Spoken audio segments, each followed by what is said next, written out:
Good evening, everyone. Welcome to this first session where we will try to understand what is entrepreneurship and what is the role of cluster development, which helps in promotion of rural enterprise. सभी का स्वागत है मेरे इस session में। इस session में हम ये डिस्कस करना चाहेंगे कि उद्योग क्या है, उद्योगपति हम किसे कहते हैं, और जो क्लस्टर डेवलपमेंट प्रोग्राम है वो ग्रामीण उद्योगों को कैसे सपोर्ट करता है। चलिए आज का सेशन स्टार्ट करेंगे। I hope you had a great Sunday yesterday and you are in a great mood to know about this particular topic. पहला चीज, how are we going to define entrepreneurship. ये जो एंटरप्रेन्योरशिप है इसको हम किस तरह से डिफाइन करेंगे। तो यूजुअल कंटेक्स्ट जैसे एग्जांपल देखें ऑक्सफोर्ड लर्नर डिक्शनरी का या बिजनेस डिक्शनरी का, तो उसमें ये बोला जाता है कि it's activity of making money and it certainly involves financial risk. इस एक्टिविटी में पैसा को बनाना और बढ़ाना की बात है और रिस्क लेने की बात है।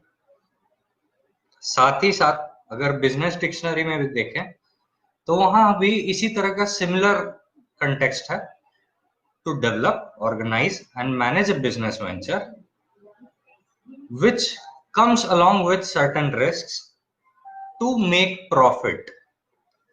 तो देखा जाए तो in general usual context, we are highlighting about profit and the risk that comes in to generate that particular profit। पर सवाल ये है कि can entrepreneurship be just look through economic lens. क्या हम उद्योग जो है इसको सिर्फ पैसे के नजरिए से देख सकते हैं? क्या सिर्फ इसको आर्थिक नजरिए से देख सकते हैं? शायद नहीं, because the way things have evolved in the space of entrepreneurship and businesses, it has affected the perspective of business as well। जिस तरह से बिजनेस शुरू हुई थी और जिस तरह से वो इवॉल्व की, खुद में बदलाव लाई, तो बदलाव के दौरान ये भी जरूरी है कि उसका अलग अलग नजरिया आया देखने को। अब ये नजरिया कैसे आया? शुरुआत में जिस समय बिजनेस सेटअप किए जाते थे तो उनका सोल पर्पस होता था सिर्फ और सिर्फ profit. It only used to have economic perspective. When the concept business emerged, when the world slowly move towards industrialisation, जब ये दुनिया इंडस्ट्रियलाइजेशन की तरफ गई, उस स्टेज पे जो बिजनेसेस होते थे उनका मायना सिर्फ फॉर प्रॉफिट होता था। तो उनके अकाउंटिंग सिस्टम्स भी जो होते थे they used to revolve around financial management. उसमें आर्थिक तरीके से किस तरह से व्यवस्था की गई है ताकि प्रॉफिट बनाया जा सके और समय के साथ रिस्क को कम किया जाए, इस पे ध्यान दिया जाता था। Gradually when people started to see the cost of such businesses from lens of social perspective and from lens of environmental perspective, जब लोगों ने ये देखना शुरू किया, ये पता किया कि ये जो बिजनेसेस बढ़ रहे हैं इसका एक कॉस्ट है, सोशल कॉस्ट है, प्राकृतिक कॉस्ट है, तो ये चीजें को तो हम ध्यान नहीं दे रहे हैं, इन चीजों पे बात नहीं हो रही है। Then gradually new accounting systems emerged. नए अकाउंटिंग सिस्टम्स इमर्ज हुए which changed the definition of entrepreneurship and also helped people who are proactively engaged in social and environmental concerns. The perspective towards them also changed, and nowadays even they are considered as entrepreneurs. समय के साथ जब triple bottom line accounting शुरू की गई तो उससे ना तो सिर्फ जो ट्रेडिशनल बिजनेसेस थे, जो पहले से बिजनेसेस चले आ रहे थे, उनको एक नया नजरिया मिला अपने बिजनेसेस को देखने का, अपने कॉस्ट्स को समझने का, जो कि सिर्फ आर्थिक नहीं थे, सामाजिक भी थे और प्राकृतिक भी थे। तब क्या हुआ कि धीरे धीरे रिकॉग्निशन उन लोगों को भी मिला जो इन सब मुद्दों के ऊपर बात कर रहे थे, और फिर उन्हें भी पहचान मिली एक उद्योगपति होने की, तो एंटरप्रेन्योरशिप के अलग अलग नजरिए हैं। अगर हम फॉर प्रॉफिट के नजरिए से देखें तो एक इकोनॉमिक पर्सपेक्टिव है, मतलब ऐसे कंपनीज या ऐसे बिजनेसेस वेंचर्स जिसमें मतलब होता है प्रॉफिट मैक्सिमाइज करने का, इकोनॉमिक प्रॉफिट मैक्सिमाइज करने का, इन सब को हम क्या बोलते हैं? इन सब को हम बोलते हैं ट्रेडिशनल एंटरप्रेन्योर्स और businessmen who are concerned about economic gains. और इसके अलावा दो और एंटरप्रेन्योर्स होते हैं, एक सोशल एंटरप्रेन्योर्स, दूसरे एनवायरमेंटल एंटरप्रेन्योर्स, जो कि नॉट फॉर प्रॉफिट कर रहे हैं। नॉट फॉर प्रॉफिट का सेंस यहाँ अगेन इकोनॉमिक है। ऐसे ऑर्गेनाइजेशंस जिनका मकसद इकोनॉमिक गेन से ज्यादा सोशल चेंजेस, जो कि क्वांटिटेटिव नहीं होते हैं, क्वालिटेटिव होते हैं, या एनवायरमेंटल चेंजेस के ऊपर काम करना है, इनको भी हम एंटरप्रेन्योर्स कहते हैं। तो normal businessman, it simply relates to entrepreneurs who are in the business of making profits and who are less concerned about social perspective and environmental perspective. वहीं जब हम सोशल एंटरप्रेन्योर्स की बात करते हैं तो वो सामाजिक मुद्दों के बारे में ज्यादा बात करते हैं, सामाजिक बदलाव को ज्यादा परखते हैं। एनवायरमेंटल एंटरप्रेन्योर्स जो होते हैं वो एनवायरमेंटल कंसर्न्स के ऊपर बात करते हैं और उसके ऊपर देखते हैं कि क्या मेरा क्वालिटेटिव चेंजेस आ रहा है, क्या क्वालिटेटिव चेंजेस, मतलब क्वालिटेटिव चेंजेस ऐसे चेंजेस हैं जिनको हम क्वांटिफाई नहीं कर सकते हैं, मतलब हम नंबर्स नहीं दे सकते हैं। हम ये नहीं बोल सकते हैं कि आज मेरा जो प्रोडक्शन था वो 1000 यूनिट्स का था, नेक्स्ट मंथ से 1200 यूनिट्स। इसमें सोशल चेंजेस की बात की जा रही है। ये बिहेवियरल चेंजेस हो सकते हैं, ह्यूमन रिलेटेड चेंजेस हो सकते हैं जिसको करने में समय लगता है, और उस दौरान इनके पास जो नॉट फॉर प्रॉफिट ऑर्गेनाइजेशंस है, इनका मोटो रहता है कि ये चेंजेस को कंटिन्यू करने के लिए ये फंड कहाँ से अरेंज करेंगे, ये फंड कहाँ से एलोंगेटेड टाइम तक अरेंज करेंगे, क्योंकि इनके पास कोई एक ऐसी एंटिटी नहीं है जो कि फॉर प्रॉफिट हो। इस कारण से the space around entrepreneurship also evolved from macro lens. जो मोटे तौर पर अगर हम देखें तो एंटरप्रेन्योरशिप सेक्टर में भी बदलाव है, एंटरप्रेन्योरशिप सेक्टर में भी बदलाव आए। वो बदलाव कैसे थे, वो बदलाव किस तरह के थे? वो बदलाव इस सेंस में थे कि पहले कंपनी सिर्फ फॉर प्रॉफिट कर रही थी, लेकिन अब धीरे धीरे वो CSR की तरफ मूव कर रही है, यानी फॉर प्रॉफिट और नॉन फॉर प्रॉफिट के बीच में एक एमलगमेशन हो रहा है। वो दोनों एक दूसरे से धीरे धीरे करके जुड़ते जा रहे हैं, क्योंकि आप इकोनॉमिक प्रॉफिट एक सर्टेन सोशल और एनवायरमेंटल कॉस्ट को बेयर करके करते हैं। एग्जाम्पल आज के डेट में अगर आपको अपना सेल्स बढ़ाना है, तो सेल्स को बढ़ाने के लिए आपको नेटवर्क भी चाहिए, मार्केट्स का एक्सेस चाहिए। ये मार्केट्स एक्सेस करने के लिए आपको ट्रांसपोर्टेशन नेटवर्क चाहिए। ट्रांसपोर्टेशन नेटवर्क्स के लिए आपको लीनियर प्रोजेक्ट्स चाहिए। लीनियर प्रोजेक्ट्स मतलब रेल लाइंस, ठीक है।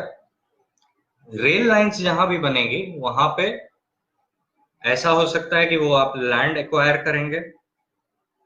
वो लैंड एक्वायर किए तो एक सोशल कॉस्ट है, हो सकता है किसी का घर हो, और ये भी हो सकता है कि वो रेल लाइन किसी जंगल से जा रही है, तो जंगल को काट के आप वहां पे डीजल इंजन, इलेक्ट्रिकल इंजन करेंगे, उसका एक एनवायरमेंटल कॉस्ट भी है। तो क्या हुआ, सीएसआर जैसे कंसेप्ट इमर्ज कीजिए, और ये यहाँ पे देखने को मिलता है कि एक लिमिट तक for profit, not for profit एक दूसरे के साथ मिलकर काम करना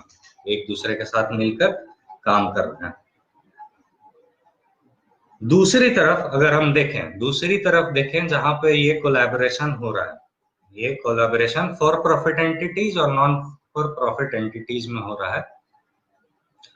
वो ये है कि जब हम लाइवलीहुड की बात करते हैं तो इंडिया के केस में ऑल्टरनेट लाइवलीहुड ऑप्शंस भी जनरेट हुए हैं। एग्जाम्पल अगर एक ट्रैक्टर कंपनी है जिसको ट्रैक्टर बेचना है, प्रॉफिट करना है, ट्रैक्टर यूज होगा रूरल पार्ट्स में। अगर इंडिया के केस में लें तो इतने स्किल्ड मैन पावर नहीं है रूरल पार्ट्स में जो कि वहां पे जाके काम कर सके, रिपेयर कर सके।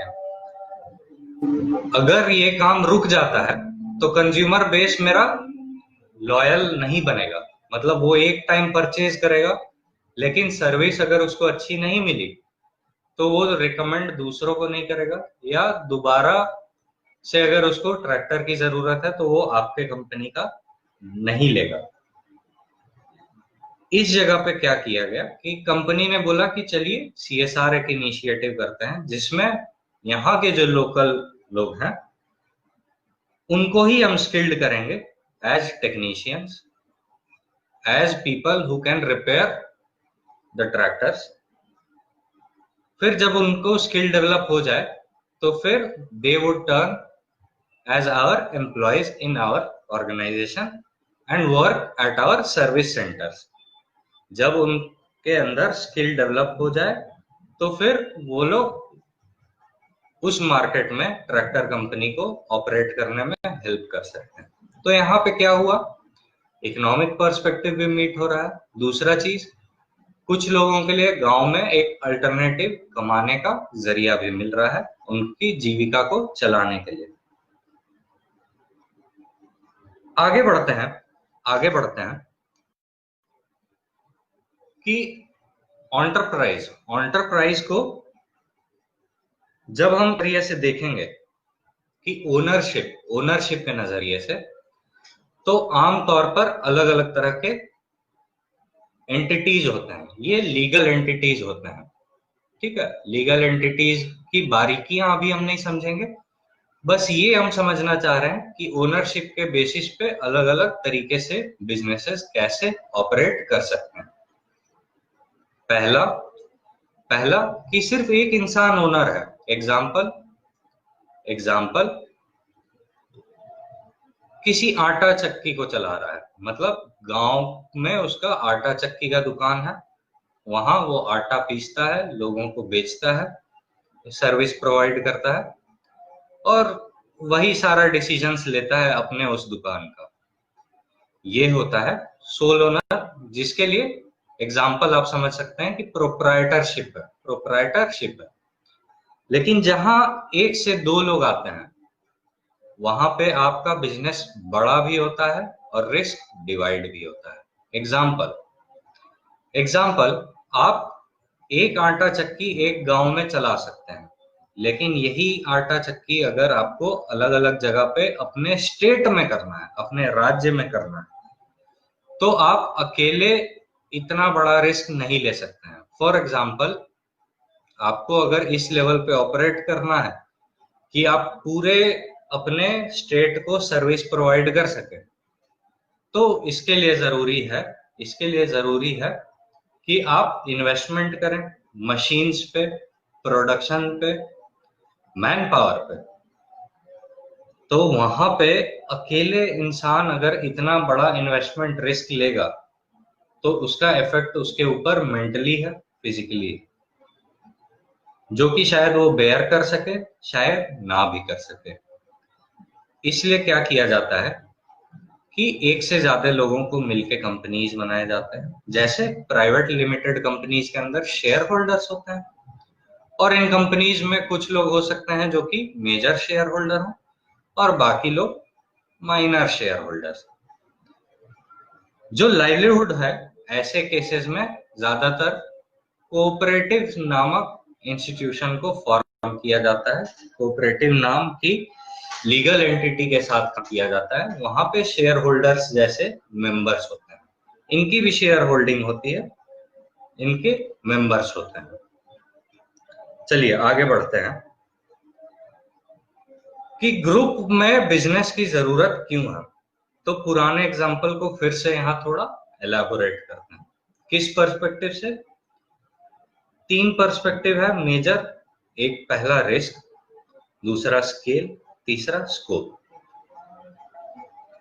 तो जब भी हम स्केल के अंदर बदलाव करेंगे या स्कोप के अंदर बदलाव करेंगे तो रिस्क एक लेना होगा। एग्जांपल, आप एक आटा चक्की को जो कि सिर्फ एक गांव को सर्व कर रहा था, वहां पे आप सोच रहे हैं कि आप अपना एक आटा कंपनी खोलेंगे जो कि पूरे वेस्ट बंगाल के अंदर बेचेगा। यहाँ पे पहला रिस्क है आपका फाइनेंशियल रिस्क। किस तरह से है? क्योंकि आपको इक्विपमेंट्स खरीदना है जो कि प्राइस बहुत ज्यादा होगा, और लोन आप अकेले नहीं दे पाए अगर आपको मार्केट कंपटीशन रिस्क से फाइट करना है। मतलब एक तो फाइनेंशियल रिस्क है ही, और उतना रिस्क लेने के बाद मार्केट के अंदर आप अपने कंपटीशन के साथ किस तरह से अपने बिजनेस को स्केल कर रहे हैं। जब तक बिक्री नहीं होगी तब तक स्केल करने का कोई फायदा नहीं है, तो वहां पे भी आप रिस्क ले रहे हैं।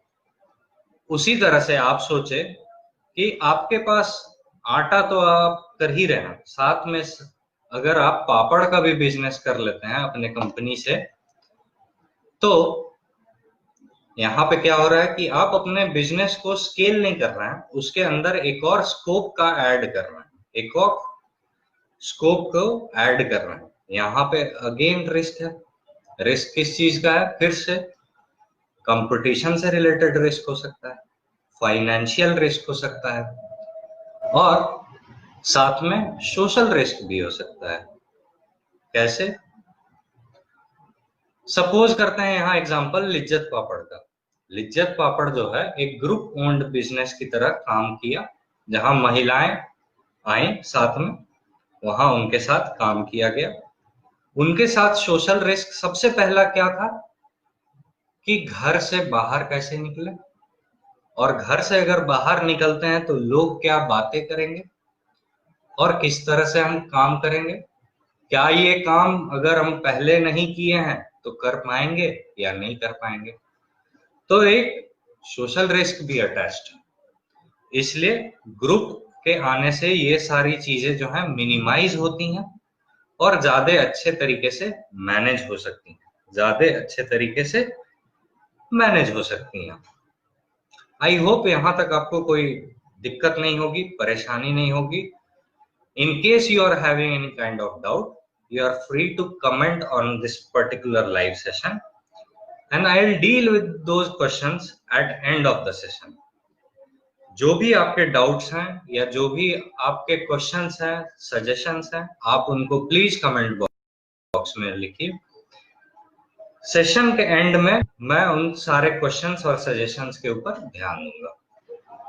चलिए, अब जब हम ग्रुप की बात कर रहे हैं, ग्रुप ओन्ड बिजनेसेस की बात कर रहे हैं, then let's try to understand what is group from perspective of this particular project. ये ग्रुप है क्या? ये ग्रुप है क्या इस पर्टिकुलर प्रोजेक्ट में? इसको समझने की कोशिश करते हैं और यहां पे थोड़ा अंतर भी समझेंगे कि हमारे प्रोजेक्ट के जो ग्रुप है वो बाकी जो प्रोजेक्ट है उनसे अलग कैसे हैं, उनसे अलग कैसे हैं। तो उसको समझने के लिए सबसे पहले हमको समझना होगा livelihood. We first need to understand livelihood before we jump into understanding group and meaning of group depending on the project. पहला चीज समझिए कि livelihood, जीविका क्या है। तो जीविका अगर हम डिक्शनरी के अनुसार चलें तो ये कहता है कि मीन्स ऑफ सब्सिस्टेंस है। और सब्सिस्टेंस मतलब है कि आपके एग्जिस्टेंस का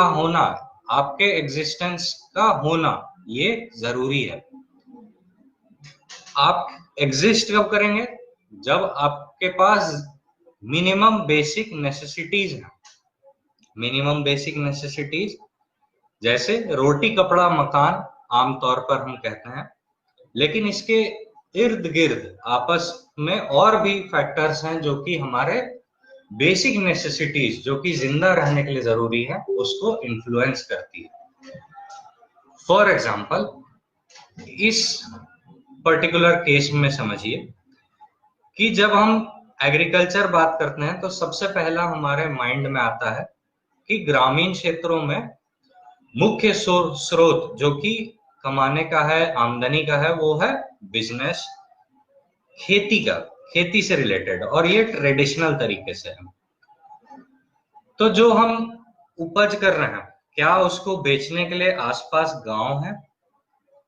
क्या उन बाजारों तक पहुंचने के लिए ट्रांसपोर्ट फैसिलिटीज हैं? क्या इन ट्रांसपोर्ट को सही से काम करने के लिए रोड्स हैं, नेसेसरी इंफ्रास्ट्रक्चर्स हैं? क्या सर्विसेज जैसे ऑनलाइन सर्विसेज या आईटी का अवेलेबिलिटी है जो कि इस बिजनेस को एनहांस कर सकता है? तो कहने की बात है कि जब हम जीविका की बात करते हैं तो आमतौर पे जो धारणा है हमारी कि आमदनी के जरिए के बारे में जब हम चर्चा करते हैं तो उसको जीविका कहते हैं, ये गलत धारणा है। जीविका ये है कि जब हम आमदनी के जरिए के बारे में बात करते हैं और साथ साथ उन फैक्टर्स को भी नजरिए में रखते हैं जो कि उस आमदनी को इफेक्ट कर सकती है, उस आमदनी को किसी तरीके से इफेक्ट कर सकती है, तब हम लाइवलीहुड की बात कर रहे हैं। और ये सिर्फ इंफ्रास्ट्रक्चर रिलेटेड बातें नहीं हो सकती हैं, हो सकता है पॉलिटिकल भी हो। एग्जाम्पल, वेस्ट बंगाल में प्रोटेस्ट के दौरान टाटा की एक फैक्ट्री लगने वाली थी नैनो कार्स की, जो कि लगी नहीं। मैं ये नहीं डिस्कस करूंगा कि नैनो कार्स जो थी वो सक्सेस थी या नहीं थी, लेकिन वहां पे एक अपॉर्चुनिटी था जहां पे एम्प्लॉयमेंट का सोर्स था, अल्टरनेटिव लाइवलीहुड का सोर्स था। तो पॉलिटिकल सिनारियो भी कभी कभार हमारे लाइवलीहुड को अफेक्ट कर सकती है, अच्छे तरीके से भी, बुरे तरीके से भी। उसके रिजल्ट के ऊपर बात नहीं है, बात है कि कौन कौन से ऐसे फैक्टर्स हैं जो कि अच्छे तरीके से या बुरे तरीके से आपके लाइवलीहुड ऑप्शंस को अफेक्ट कर सकते हैं।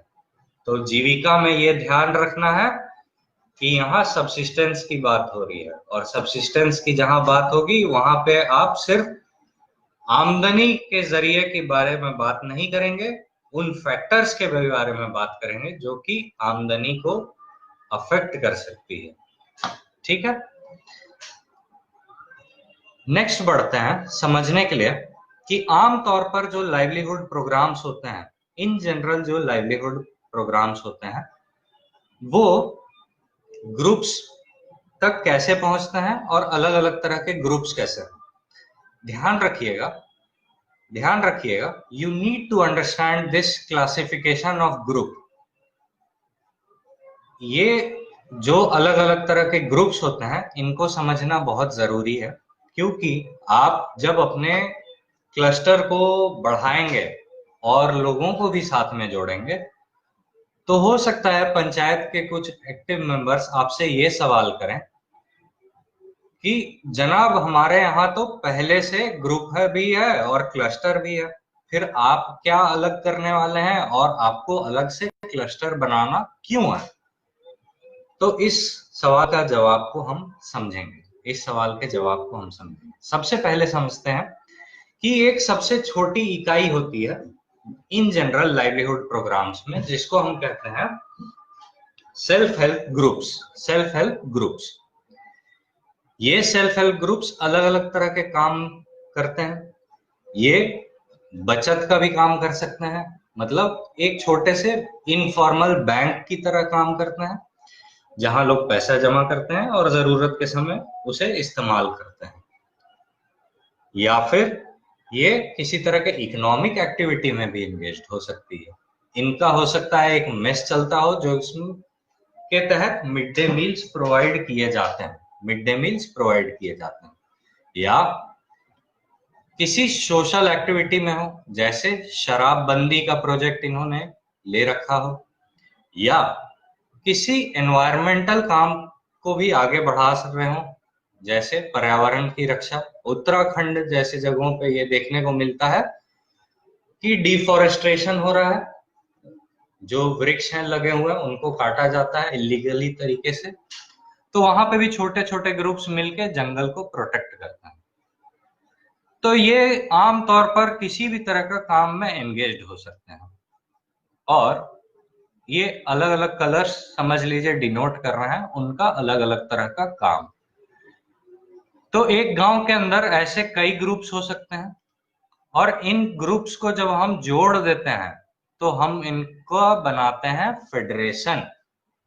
एक गांव के अंदर जब सभी ऐसे छोटे छोटे ग्रुप्स को हम मिलाते हैं जो कि अलग अलग तरह के काम में व्यस्त हैं, तब जाके बनता है फेडरेशन। सपोज कीजिए कि इसी तरह का काम आपके पास के गांव में भी हो रहा है, तो आपके गांव के साथ साथ अगर कोई पास का फेडरेशन आपके साथ जुड़ जाता है तो इसको बोलते हैं क्लस्टर। ध्यान रखिएगा, अभी हम यूजुअल लाइवलीहुड प्रोग्राम में है, एमएसएमई के क्लस्टर में हम नहीं घुस रहे। तो यहाँ पे समझने के लिए क्या है कि क्लस्टर सबसे बड़ा ग्रुप है, उसके नीचे में फेडरेशन आता है, और सबसे छोटी इकाई है group, simple self help groups. दूसरा चीज, यहाँ पे अलग अलग ग्रुप्स जो हैं वो अलग अलग तरह के काम में जुड़े हुए हैं। सपोज कीजिए कि आप एमएसएमई के स्कीम के तहत इन ग्रुप्स को साथ में ला रहे हैं, इन छोटे छोटे ग्रुप्स को साथ में लाके एक बड़ा क्लस्टर बना रहे हैं। तो वहां पे दो बातों को ध्यान में रखना है। पहला, सेक्टर स्पेसिफिक वर्क, जिसको हम डिटेल में थोड़ी देर में समझते हैं। दूसरा, ये सभी ग्रुप्स जो हैं अलग अलग गांव से, ये गांव जो हैं ये 5 किलोमीटर के रेडियस में बसे हैं। मतलब दो मुख्य बातें, एक तो एक तरह के खास रीजन से आती हैं, और एक खास स्पेसिफिक इंडस्ट्री में काम करती हैं, इसका अगर एग्जाम्पल लें, इसका एक एग्जाम्पल लें जो कि ये समझने में और आसानी कर सकता है। Scotch whisky. स्कॉच विस्की जो है ये स्कॉटलैंड में तैयार की जाती है। तो स्कॉच विस्की के पास अपना एक पेटेंट है जो कि ज्योग्राफिकल इंडिकेशन पेटेंट होता है।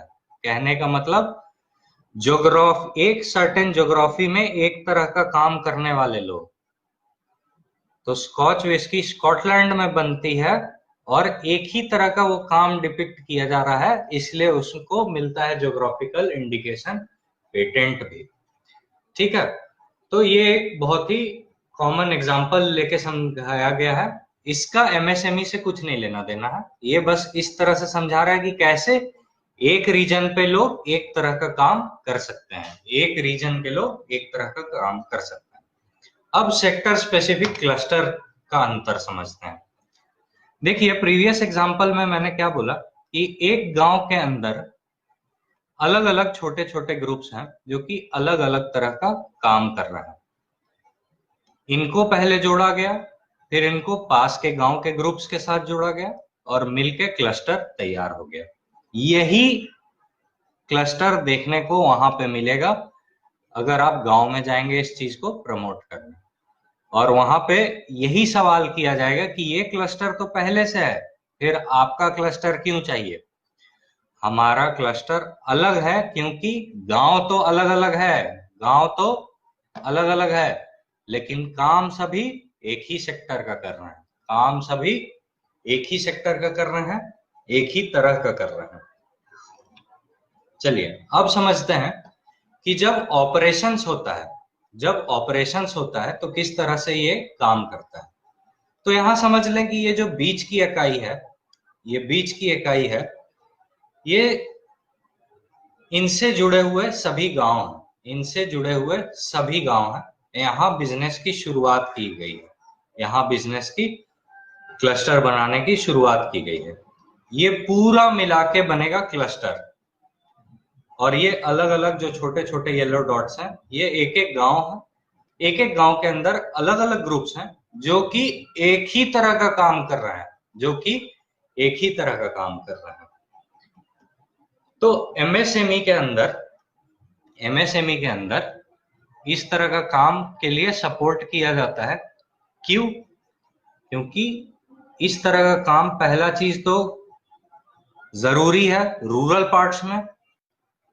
पार्ट्स में ये जरूरी क्यों है? क्योंकि उनका एक्सपोजर कम होता है, उनकी रिस्क टेकिंग कैपेबिलिटी कम होती है, उनको एक जगह पर डिस्कशन करने के लिए, साथ लाने के लिए, इकोनॉमिक एक्टिविटी के लिए इस तरह का फॉर्मेशन बहुत जरूरी है। इसको एग्जांपल से समझते हैं। अमूल क्या करता है कि अगर इन छोटे छोटे येलो डॉट्स को हम समझें तो एक एक गांव समझ लीजिए, और सेंटर में समझ लीजिए कि अमूल का प्रोडक्शन यूनिट है। अब हो क्या रहा है कि मेजर ऑपरेशंस जैसे production, packaging, marketing related decisions, strategy decisions, ये सारे इस सेंटर से लिए जा रहे हैं। ये उनका केंद्र सरकार है, और ये छोटे छोटे गांव क्या कर रहे हैं कि अपना पूरे रीजन का दूध कलेक्ट करके एक जगह पे जमा कर रहे हैं, जहां पे चिलिंग पॉइंट होता है। मतलब वहां पे कैपेसिटी होती है, एक छोटी कैपेसिटी होती है जहां पे सिर्फ और सिर्फ एक काम होता है, वो होता है दूध का संकलन, जमा करना एक जगह और उसको ठंडा रखना ताकि वो खराब ना हो सके। फिर जैसे जैसे सेंटर में प्रोडक्शन यूनिट को जिस हिसाब से डिमांड है उस हिसाब से उनसे मिल्क कलेक्ट किया जाता है। अब यहां ध्यान से देखिएगा कि अमूल तो किसानों की कंपनी है। मान लीजिए अगर अमूल को आइसक्रीम बनाना है जो कि दूध से बनता है और दूध बहुत जल्दी खराब होता है, तो ये भी कर सकता था कि हर जगह अपना अपना प्रोडक्शन यूनिट खोल ले, हर गांव में प्रोडक्शन यूनिट खोल ले, ये सेंटर यूनिट रखे नहीं। यहाँ पे क्या हो रहा है, यहाँ पे क्या हो रहा है, पहला चीज तो रिस्क बहुत बढ़ जा रहा है। दूसरा चीज ऑपरेशन स्टैंडर्डाइज्ड है, इसको भी करना मुश्किल है, क्योंकि ध्यान रखिए ये रूरल एरिया में है। हर एक गांव को ट्रेन करना होगा एक एक इक्विपमेंट्स के बारे में, मास प्रोडक्शन के बारे में, तो वो चीज करना फिजिबल नहीं है। दूसरा चीज, इन्वेस्टमेंट कितना ज्यादा हो जाएगा अगर एक एक जगह पे हम प्रोडक्शन यूनिट्स खोलें। इसलिए क्या किया गया कि गांव के लिए जो बेनिफिशियल हो उसमें एक क्लस्टर बेस्ड अप्रोच लिया गया, जहां पे एक सेंटर यूनिट बनाया गया जहां से मेजर डिसीजंस और ऑपरेशंस किए जाते हैं, और उस मेजर डिसीजन ऑपरेशन के हिसाब से ये लोग छोटे छोटे डिसीजंस ऑपरेशंस करते हैं। जैसे दूध कितना सेव करना है, अगर दूध खराब हो जाए तो क्या करना है, तो ये सब छोटे छोटे डिसीजंस यहाँ से लिए जाते हैं, लेकिन मेजर डिसीजंस यहाँ से लेते हैं। तो सपोज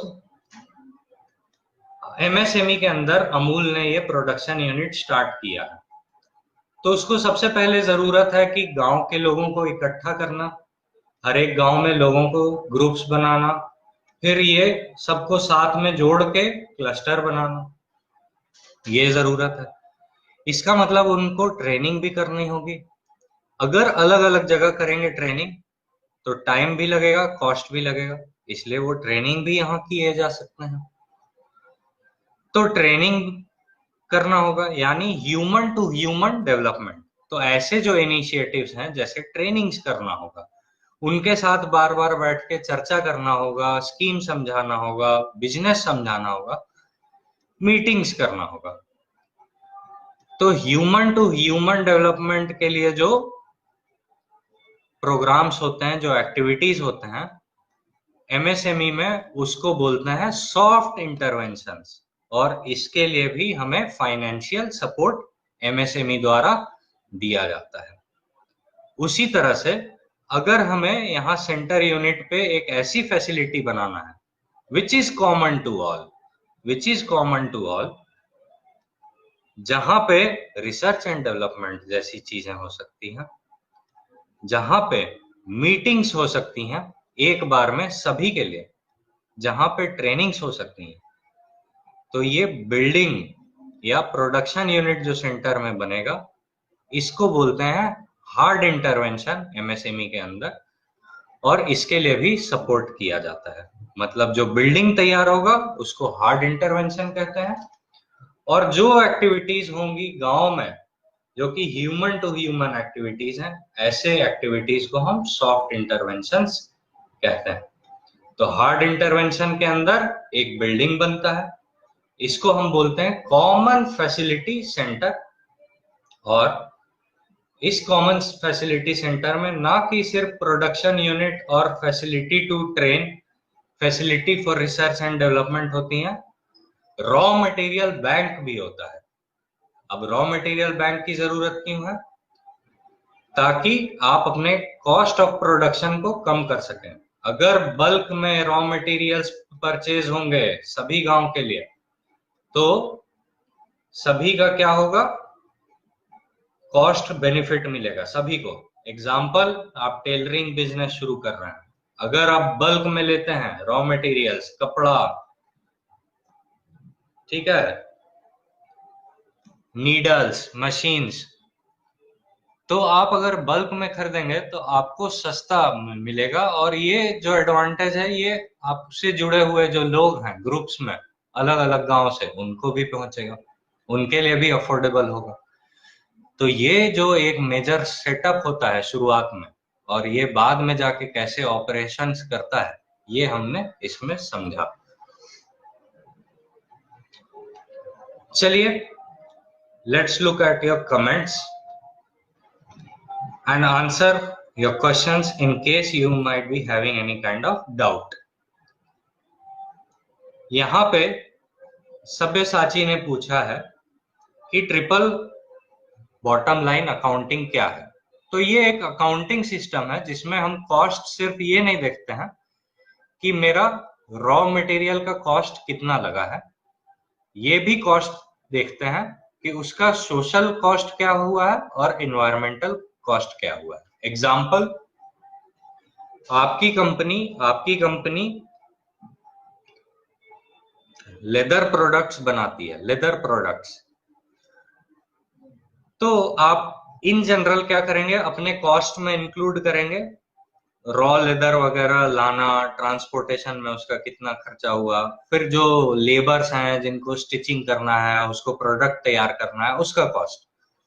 लेकिन इसके साथ साथ आपका कॉस्ट ये भी है कि जब आप लेदर को प्रोसेस कर रहे हैं तो आप हो सकता है अपने एरिया में केमिकल्स रिलीज कर रहे होंगे जो कि वहां के वाटर बॉडीज को खराब कर सकती हैं या एयर पॉल्यूशन कर सकती हैं।